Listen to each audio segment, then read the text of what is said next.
आखाती युद्धामुळे सध्या व्यावसायिक LPG गॅस सिलेंडरचा पुरवठा बंद असल्यामुळे LPG गॅस सिलेंडरचा तुटवडा निर्माण झालेला आहे आणि त्यामुळे मग अनेक व्यावसायिकांनी त्यातला जुगाड तंत्राचा उपयोग केलेला आहे। महाल परिसरातील शिवाजी चौकामध्ये श्रीकृष्ण दुग्धालय आपण बघू शकतो की वर्षे परिवाराचं अनेक वर्षापासून हे हॉटेल आहे। इथले पोहे असेल, वडा असेल, पालक वडा असेल हा प्रसिद्ध आहे आणि महाल भागामध्ये येणारा नागरिक प्रत्येकाची इच्छा असते की वरसे यांच्या हॉटेलमध्ये जाऊन पोह्यांचा आस्वाद घ्यावा किंवा इतर गोष्टीचा आस्वाद घ्यावा। मात्र आपण आता सध्या ग्राहकांना त्रास होऊ नये यासाठी वरसे बंधूंनी कशा प्रकारे जुगाड तंत्राचा वापर केला हे आपल्याला पाहायला मिळत आहे की आतमध्ये शेगडी ही जी आहे ती कोळशाची शेगडी आहे आणि त्याला फॅनने हवा दिला जात आहे। त्यामुळे जे काम LPG गॅस सिलेंडर करत होतं तेच काम कुठेतरी आता हा जुगाड तंत्र करत आहे। म्हणजे एकीकडे कोळसा आणि सोबत पंख्याची हवा यामुळे ज्या प्रमाणामध्ये आपल्याला आग पाहिजे त्या प्रमाणात आग पेटवली जात आहे आणि त्यातनं मग आपण बघू शकतो की सध्या हे तळणाचं काम सध्या इथे सुरू आहे। आपण दिनेश वर्षा पण त्यांना विचारू। दिनेशजी सध्या काय तळत आहे तुम्ही? रवा पकोडा। बरं, कधीपासून तुम्हाला अशा प्रकारे जुगाड तंत्राचा वापर करावा लागला? हा 5 दिवस झाले। 5 दिवस।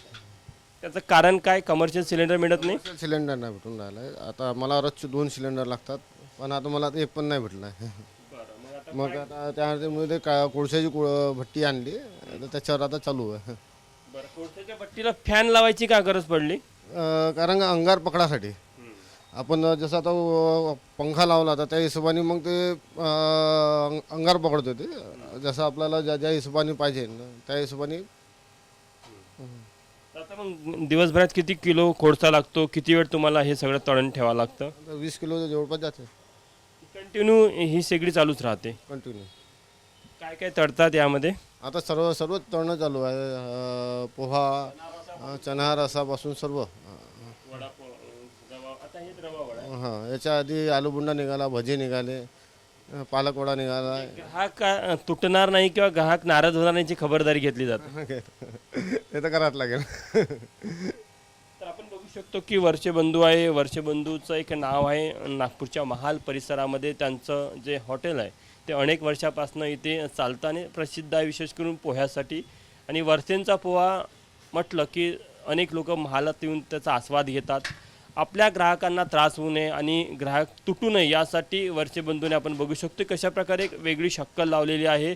कोळसाची शेगडी आणि त्यामध्ये इलेक्ट्रिक फॅनच्या माध्यमातून हवा देऊन कुठेतरी एक ज्वाला तयार केली जात आहे ज्या माध्यमातून त्यांचं रोजचं दैनंदिनचं जे तळणाचं काम आहे ते कुठेही खंडित होणार नाही हे आपल्याला पाहायला मिळत आहे। त्यामुळे निश्चितच आखाती युद्धाने नागरिकांना वेगवेगळ्या शक्कली कशा प्रकारे लावता येईल यासाठी प्रेरित केल्याचं देखील पाहायला मिळत आहे।